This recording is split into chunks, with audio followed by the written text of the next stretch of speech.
The alarming spike in violence against women has tragically become a national issue, and calls for reform have so far come to nothing. Sometimes it takes an unexpected case to raise the public awareness about how prolific, dangerous and close to home this despicable crime can be. In 2012, in a quiet enclave on the western fringes of Brisbane, a woman goes missing. Her family, husband and young children pray for her return. Someone knew really where she was. Trawling creeks, trawling parks, searching for any sign of her. A mother of 3 beautiful young girls does not just walk out on her kids. The discovery of her body 10 days later reveals the secrets and lies that kept her hidden and unveils the double life of her killer. Impossible that she would have walked that far. This was a very, very juicy story. Gerard had been having an affair. Everyone wanted to hear about the scandal. I'm Stan Grant. This is the story of Gerard Baden-clay on crimes that shook Australia.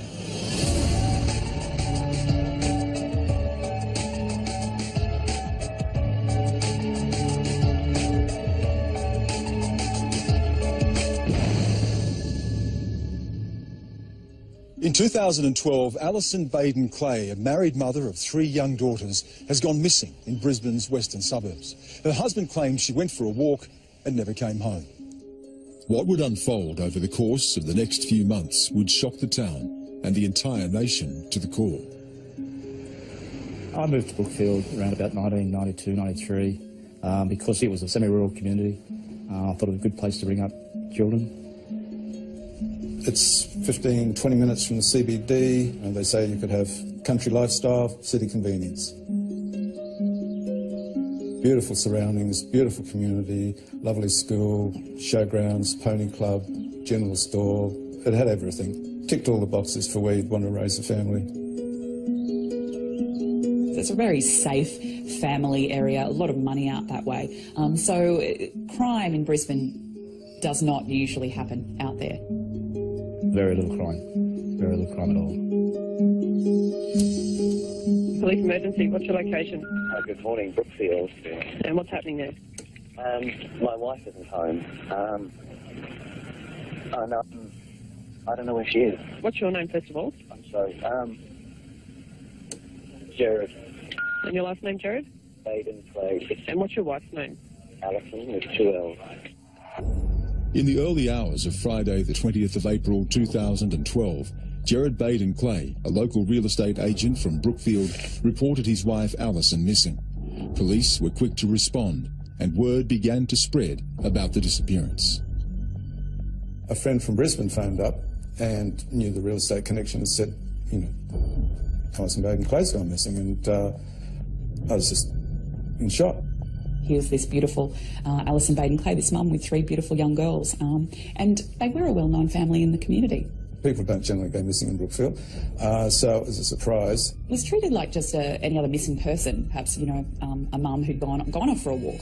I don't want to be alarmist. I tried the 131 number, but just went on forever. Yep. All right, Gerard. I'll get police to come and see you, okay? All right. Thanks, Gerard. Bye-bye. 45-year-old Gerard Baden-clay married Alison in 1997. The couple travelled the world before settling in Brookfield in 2000, where they had 3 daughters. The family were well known and loved, and when Alison disappeared, police immediately established a task force and rallied the community into action.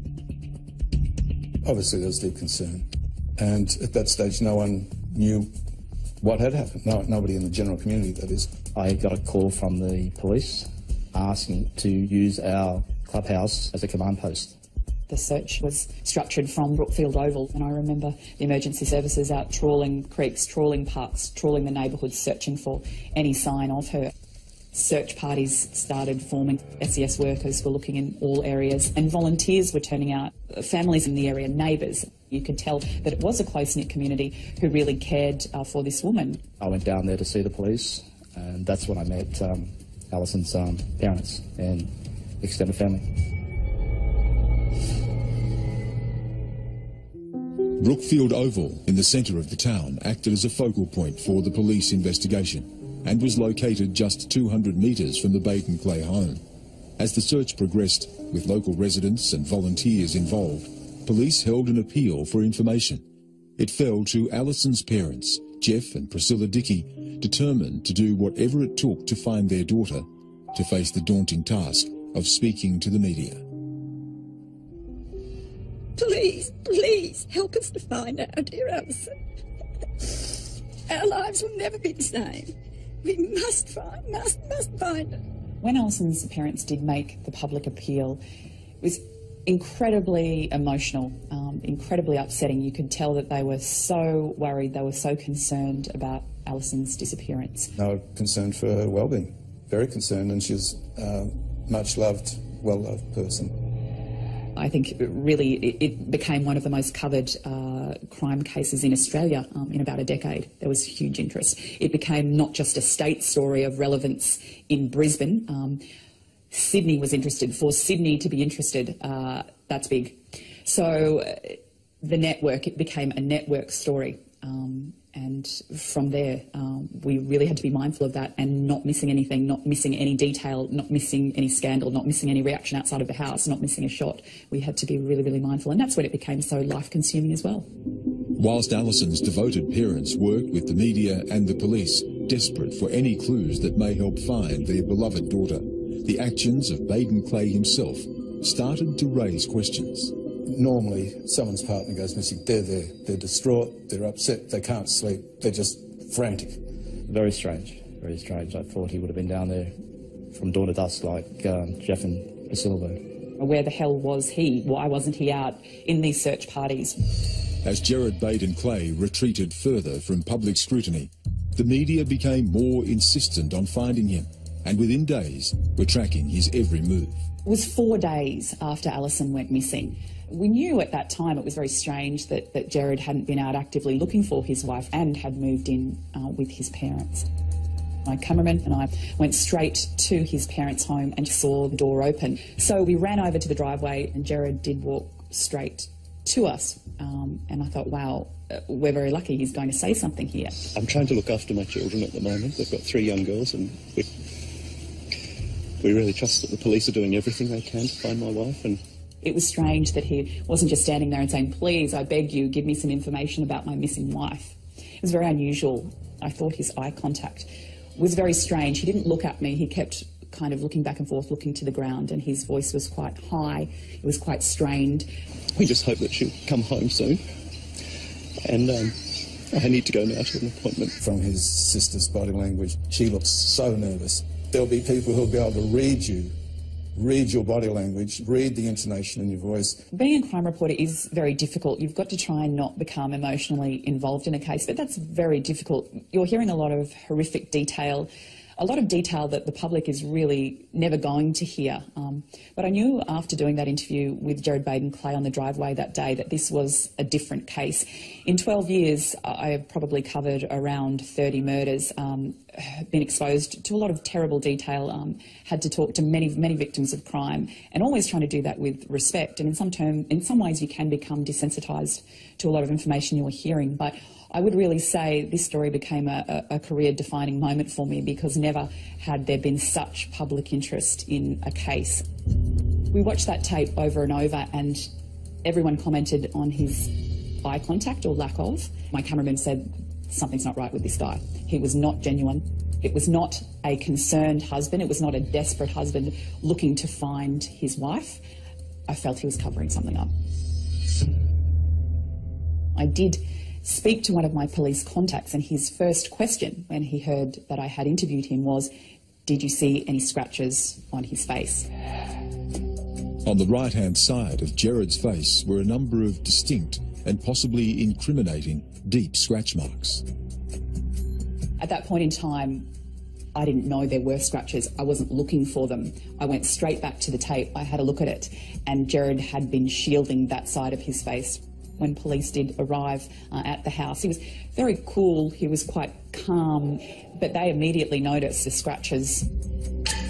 I should clarify, I cut myself shaving this morning and everybody has said that looks suspicious.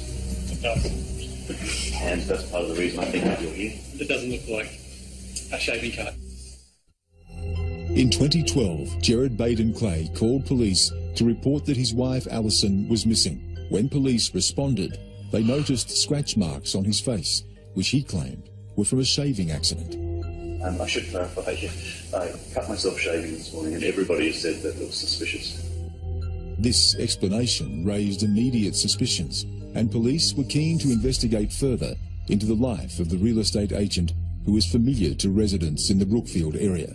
Gerard was very well known in the community. He was this apparent high-profile real estate agent. He was president of the Chamber of Commerce at some point. He made himself known wherever he went.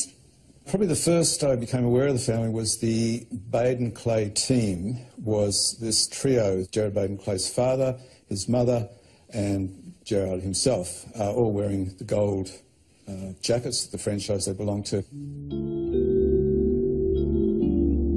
I must admit, right from the start, I thought, look, it was a little bit on the back foot for an agent wanting to promote himself to have his mum and dad there. I felt I couldn't take them seriously. He was just trying to be too cool.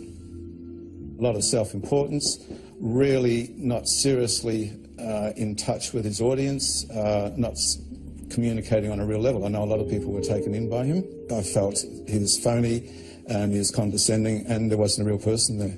Oh, he was someone you couldn't sort of like warm to as such. Word of mouth is extremely important, and it doesn't matter so much whether you wear the latest suit or what you drive. It's whether when they talk to you, whether they feel you're relating on a genuine level and that they can trust you. A lot of people knew him. He was a bit of a man about town, I guess. And this is what really attracted the community, the audience, to this case. Gerard Baden-clay's reputation as a respectable professional and husband continued to come under scrutiny when details surfaced that would fuel further speculation and doubt. We'd found out that Gerard had been involved in a car crash. Just after 3 p.m. on Sunday the 22nd of April, Gerard was involved in a minor car accident.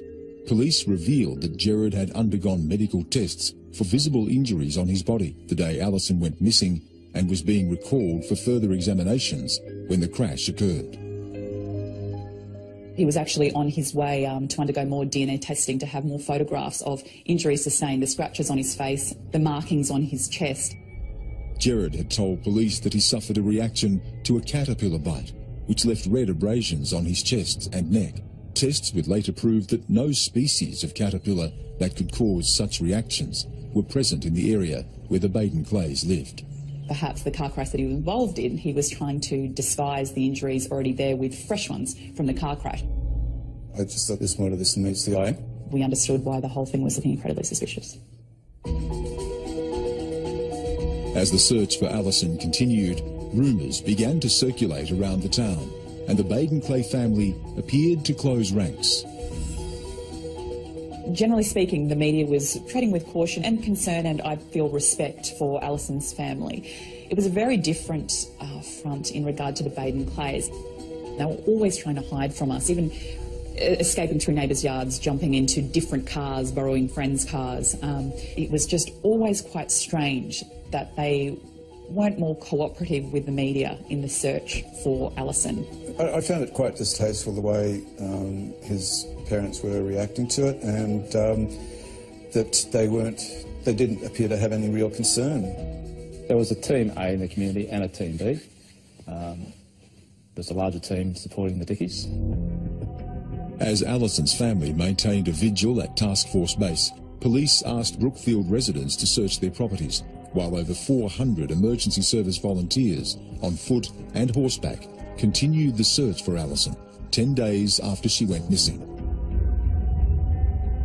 The area was also quite residential, but there were some big properties as well. It was a very wealthy area, so police had encouraged landowners to search whenever they could as well to see if there was any trace of Alison, any clothing, anything which might help them with the investigation. So the community really became involved and part of this search as well, and that, I guess, really showed the concern for her. And also what I guess we could say was, I think, most people involved were expecting that a body would be found. You know, a mother of 3 beautiful young girls does not just walk out on her kids.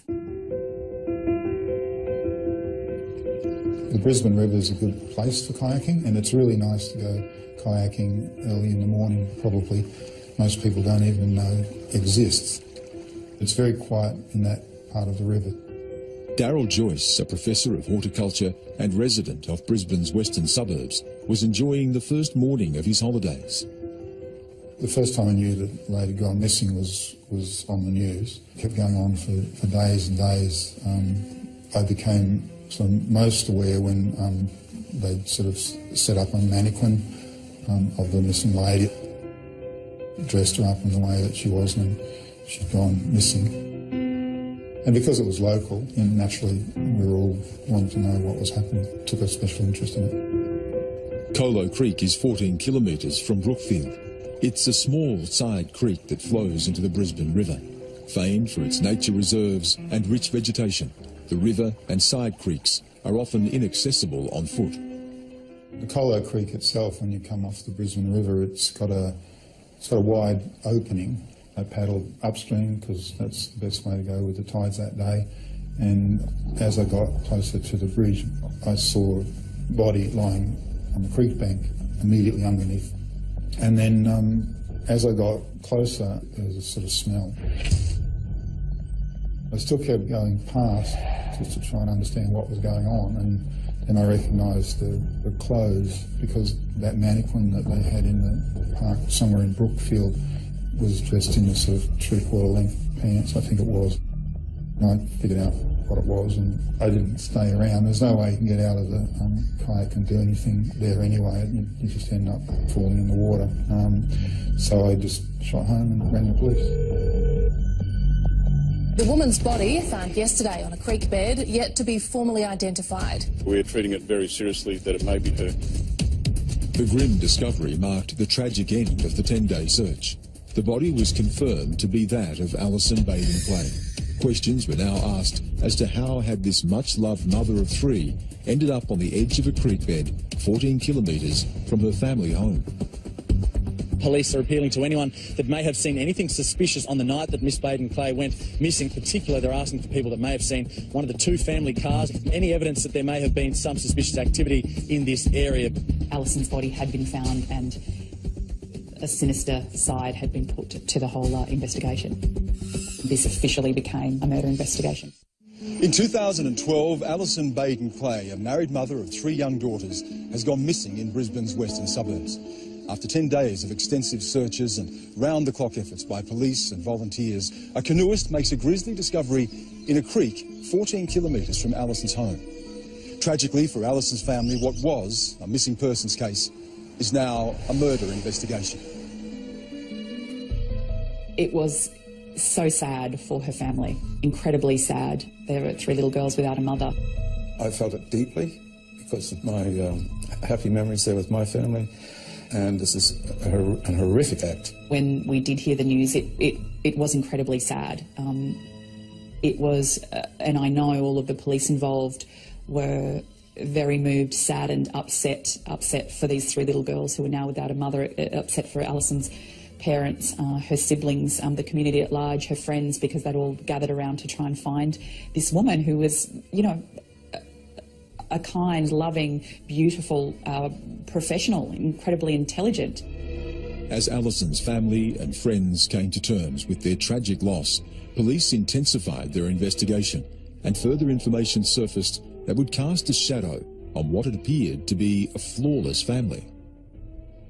After Alison's body was found, this idea of a perfect family in Brookfield was really shattered. Information started to come out, or was revealed to us, that Gerard had been having an affair. We found out who the woman was that he was having an affair with, Tony McHugh. He said to me, "I need you to know that I love you and that I am going to be leaving my wife." Tony McHugh began working for Gerard in 2008. Their affair began in August of that year. When Alison discovered her husband's infidelity in September 2011 and demanded the couple seek counselling, Gerard ended the affair briefly until the lovers rekindled their romance just 3 months later. I remember the day when she was driven into Indooroopilly CIB into the police station and wearing glasses, and she was obviously not wanting any media exposure, but she was the unknown woman, the mistress, and pretty much straight away the feeling within the community as well was very negative towards her, obviously very negative towards Gerard. His philandering, if you like, wasn't a total secret through the community and through the real estate industry. Gerard Baden-clay had made promises to Tony McHugh regarding leaving his wife. The night before Alison went missing, she learnt that both women would also be attending an industry conference the next day.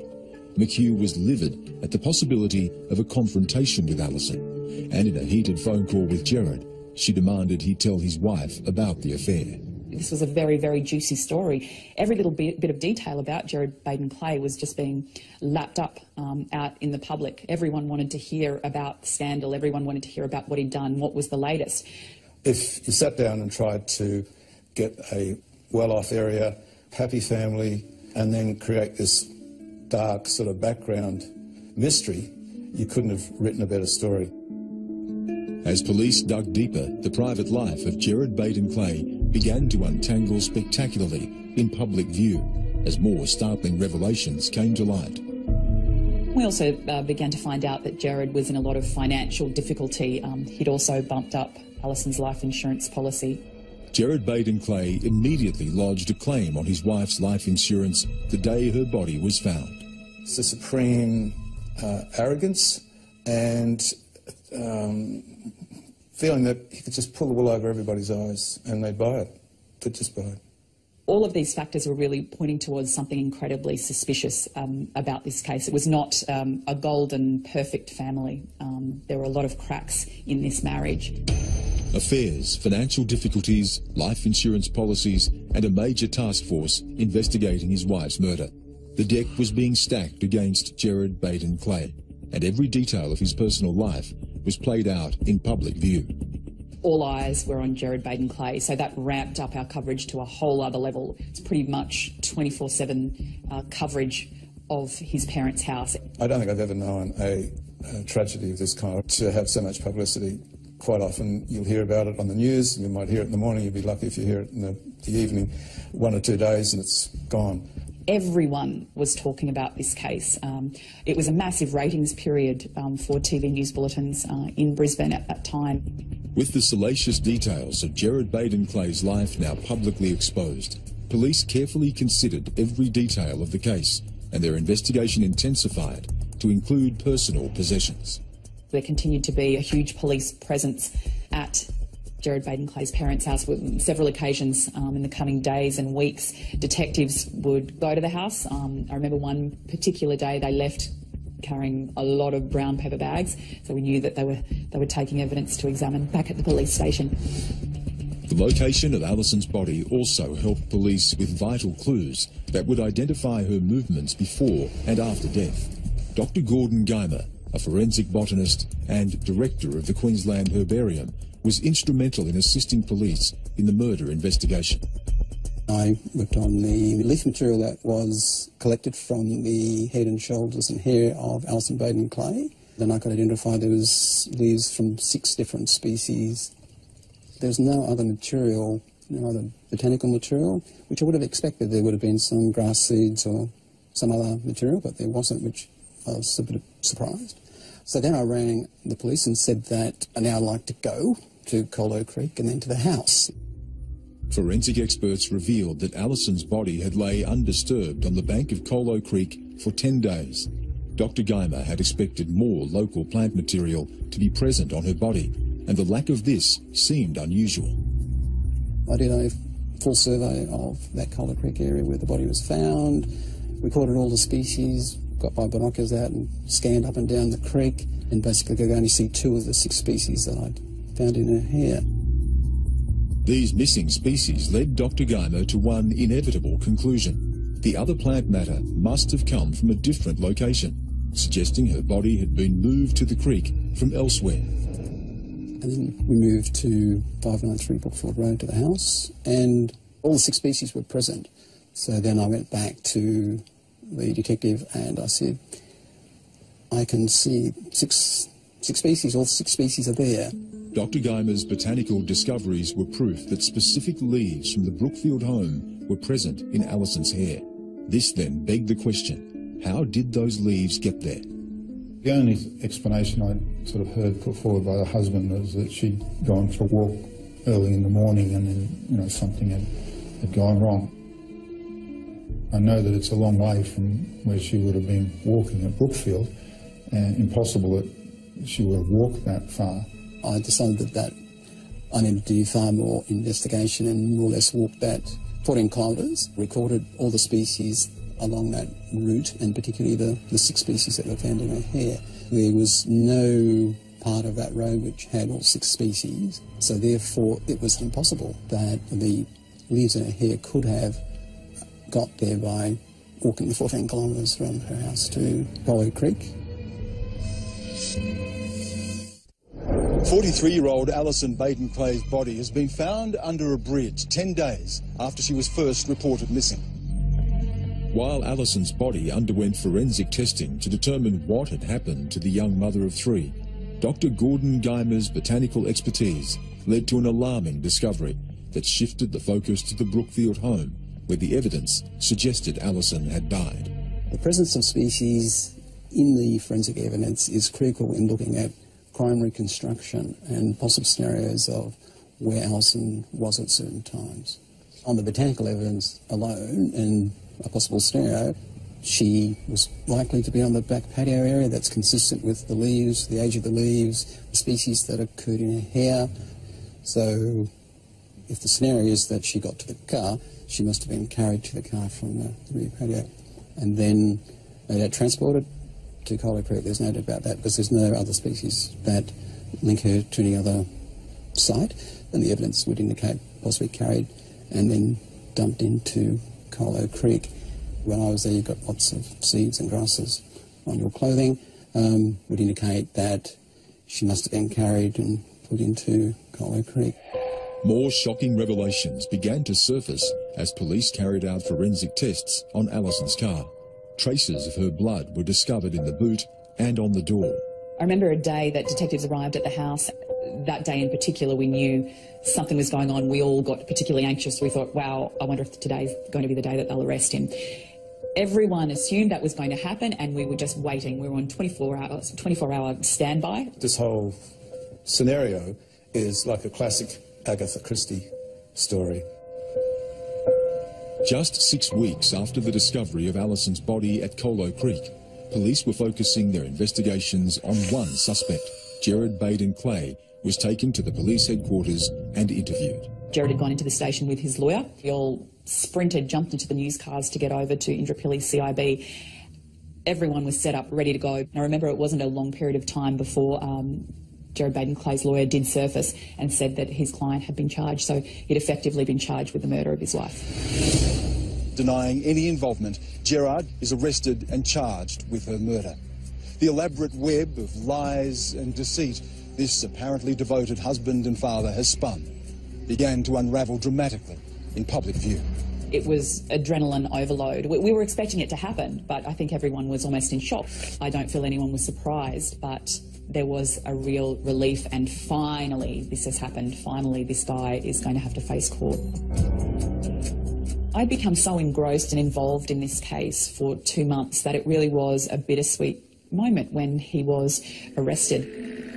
When a young mother is killed, is found dead, and she's got 3 young girls, and you see how grief-stricken her family is, it just doesn't affect the immediate family as well. It's friends, it's the wider community. It was shocking. My feelings were towards the daughters, towards her parents, the Dickies, and trying not to, express my anger towards him. With the local real estate agent in custody, everybody braced themselves for what was sure to be an explosive trial. After 2 years of investigations, 1,500 lines of inquiry and 500 witness statements, the trial began in June 2014, with police and prosecutors confident in their case against Gerard Baden-clay. Yes, this is a very challenging case. I'm not there to join the dots. I'm there to provide the dots. And I was hopeful that the evidence I gave in court assisted the jury in making their decision. Really interesting to see then how all of the pieces fell into place. Those little bits of information that were trickled to us, and that made sense. It was all fascinating to follow it and see how it all played out in the courts. At the very start of the trial, Gerard Baden-clay pleaded not guilty, claiming he had nothing to do with his wife's disappearance or death. During the court proceedings, extracts from Alison's diary were read aloud to the jury, revealing a wife and mother struggling with her marriage. What really struck a chord with me was how troubled this marriage was, and information that came out from Alison's diaries. Outside, they looked like the perfect family. Successful real estate agent, beautiful, kind, friendly, loving, professional woman. They had 3 beautiful kids. Everyone loved the family. Definitely loved Alison and her children anyway.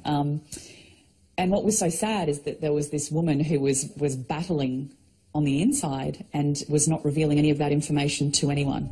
Alison's diary revealed a heartbreaking existence within a troubled marriage. Insecurities arising from Gerard's continued infidelity, his refusal to be intimate, psychological and emotional abuse resulting in frustrations regarding body image and self-worth, destabilised a strong and proud woman. What went on behind closed doors, a lot of people didn't know about it, even though her friends did pick up certain behaviours and said they didn't like Gerard Baden-clay. But Alison continued to gloss over it all.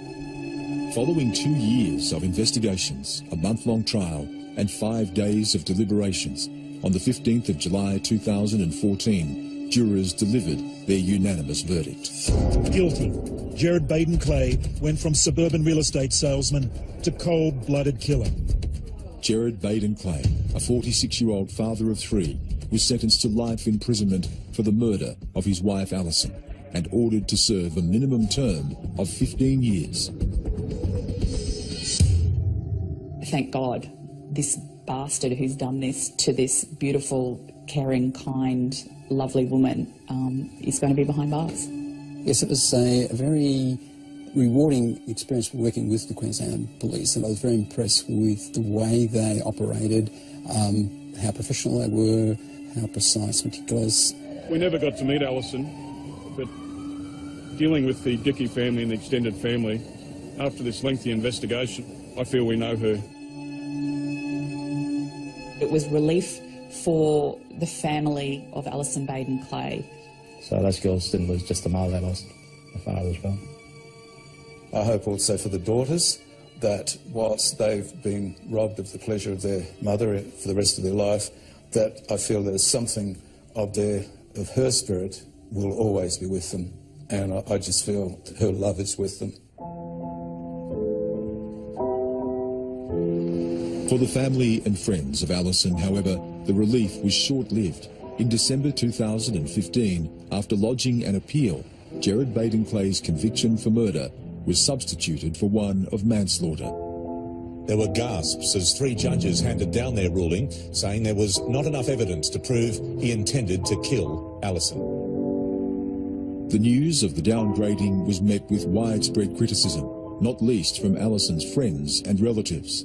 Justice has not been served to Alison and her family. The condemnation of the downgrading has helped shine a light on the growing and troubling issue of domestic violence, a problem that is affecting the whole of Australia. Domestic violence happens everywhere, but she's really highlighted to the wider community that it's something we need to give focus to. I think what it highlighted for me is that the media were focusing on what they didn't even know was a common problem. Diane Mangan is the CEO of DV Connect Brisbane, a statewide telephone service offering help and support to anyone affected by domestic or family violence. I've been working in the field of domestic violence and child abuse for 40 years. Many women are living with domestic violence. They are married to men who have standing in the community. These are sometimes women who have standing in the community themselves. I think it brings to light that they can happen to any community, be it in a wealthy community like Brookfield or a lower socio-economic community. There's no barriers. Sometimes women need to know that it's not a shame factor, that they need to reach out to the family. And it's important for the family to let them know that. If anything can be taken from this terrible situation, she's become a poster girl for domestic violence. And as a consequence, we see what's happening in the Australian government at the moment. So much more funding is being allocated to domestic violence issues. It is very warming to see that perhaps other women can benefit from campaigning and funding and awareness which has been generated from this terrible, terrible story. In a fitting tribute to Alison after her death, the Alison's Gift Foundation was established by family and friends.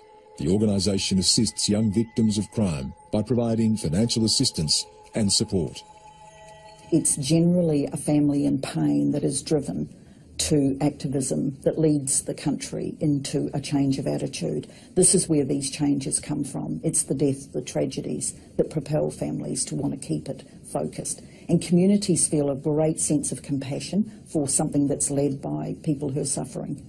Whilst she's gone, the goodness from her life has just become magnanimous, and it's just, that part of it is brilliant. I hope it gathers momentum, and I hope that people really get behind it. And I know the Brookfield community will keep it going because she was so well loved. Yellow is significant to the foundation as it was Alison's favourite colour, and the lighting of Brisbane's Story Bridge on July 31st, 2015 was in memory of Alison and other victims of domestic violence. The lighting up of the bridge, the yellow, the flowers. She was so talented, she was intelligent, she'd had a really good career, and she gave it all up to become, you know, his wife and help him out with his business, and end up paying the ultimate price for it. If anything positive can be taken from this tragedy, is that perhaps more awareness is being raised for other victims of family violence and the foundation that her friends and family have set up. And also we see what's happening within the Australian government is actually acting at the moment as well and devoting more funding to domestic violence. And it's really, you can really hope that from this case perhaps other women who are suffering in similar situations will come forward, even tell a friend, even a family member, just talk to someone about it so that something so extreme and tragic never has to happen again.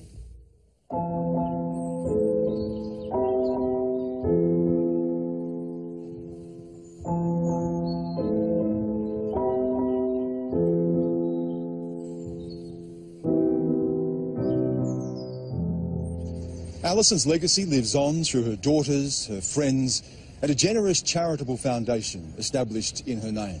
Alison's gift aims to assist women and children affected by crime and encourages people to live with love and compassion in their life, something everyone, everywhere should be deserving of. I'm Stan Grant. Please join me next time for more crimes that shook Australia.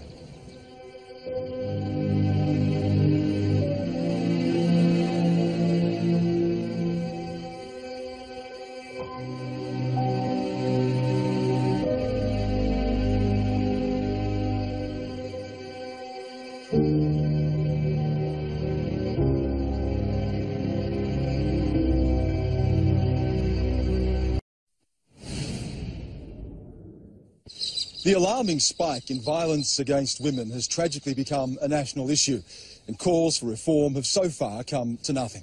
Sometimes it takes an unexpected case to raise the public awareness about how prolific, dangerous and close to home this despicable crime can be. In 2012, in a quiet enclave on the western fringes of Brisbane, a woman goes missing. Her family, husband and young children pray for her return. Someone knew really where she was. Trawling creeks, trawling parks, searching for any sign of her. A mother of 3 beautiful young girls does not just walk out on her kids. The discovery of her body 10 days later reveals the secrets and lies that kept her hidden and unveils the double life of her killer. Impossible that she would have walked that far. This was a very, very juicy story. Gerard had been having an affair. Everyone wanted to hear about the scandal. I'm Stan Grant. This is the story of Gerard Baden-clay on crimes that shook Australia.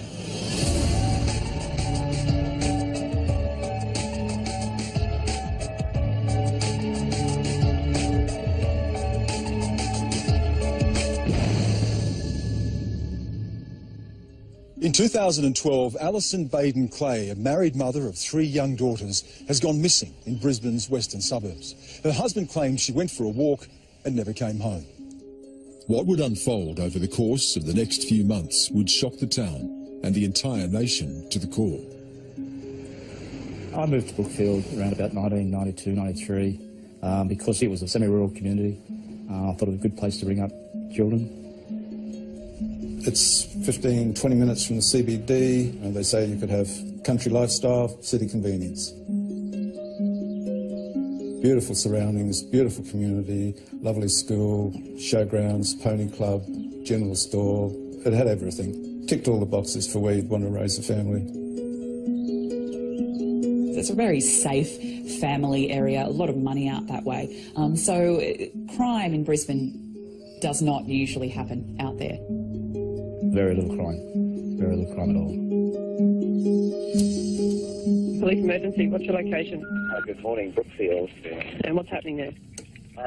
My wife isn't home. And I don't know where she is. What's your name, first of all? I'm sorry. Gerard. And your last name, Gerard? Baden-clay. And what's your wife's name? Alison, with 2 L's. In the early hours of Friday, the 20th of April 2012, Gerard Baden-clay, a local real estate agent from Brookfield, reported his wife Alison missing. Police were quick to respond, and word began to spread about the disappearance. A friend from Brisbane phoned up and knew the real estate connection and said, Alison Baden-clay's gone missing, and I was just in shock. Here's this beautiful Alison Baden-clay, this mum with 3 beautiful young girls, and they were a well-known family in the community. People don't generally go missing in Brookfield, so it was a surprise. It was treated like just any other missing person, perhaps, a mum who'd gone off for a walk. I don't want to be alarmist. I tried the 131 number, but just went on forever. Yep. All right, Gerard. I'll get police to come and see you, okay? All right. Thanks, Gerard. Bye-bye. 45-year-old Gerard Baden-clay married Alison in 1997. The couple travelled the world before settling in